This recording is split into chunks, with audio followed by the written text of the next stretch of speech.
saja. Bila ungkapan kritik dilakukan secara kasar, itu ekspresi kemampuan dia dalam mengungkapkan. Tapi bagi saya yang sedang bekerja, ini semua adalah ungkapan pendapat rakyat. Baik yang mendukung, baik yang tidak mendukung, baik yang mencaci, baik yang kata-katanya kasar. Makin kasar kata-katanya, itu makin mempermalukan dirinya sendiri, bukan pas saya. Jadi saya tidak perlu merasa masalah. Dan yang kedua, jangan tempatkan misalnya seperti Jakarta sebagai masalah pribadi.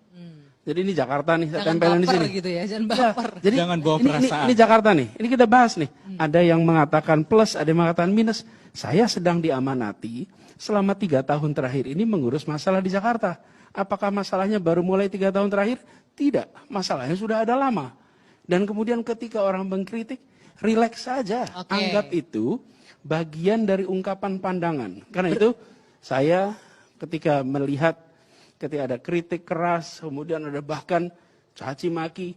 Diserang buzzer juga sering ya, di sosial media. Ya, bahkan begini, makin keras itu sebetulnya ini adalah catatan yang akan dibaca oleh anaknya dan oleh cucunya di kemudian hari.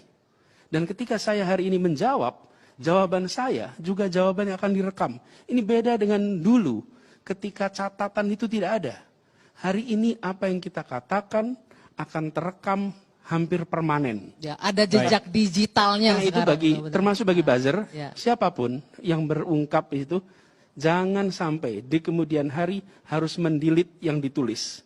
Ketika seseorang mendelete yang ditulis, maka itu sebenarnya dia sedang mengatakan saya malu pada diri saya sendiri. Nah, jadi saya kalau melihat ini proses demokrasi. Dari dulu sebetulnya ada ini, Mbak. Apa bedanya?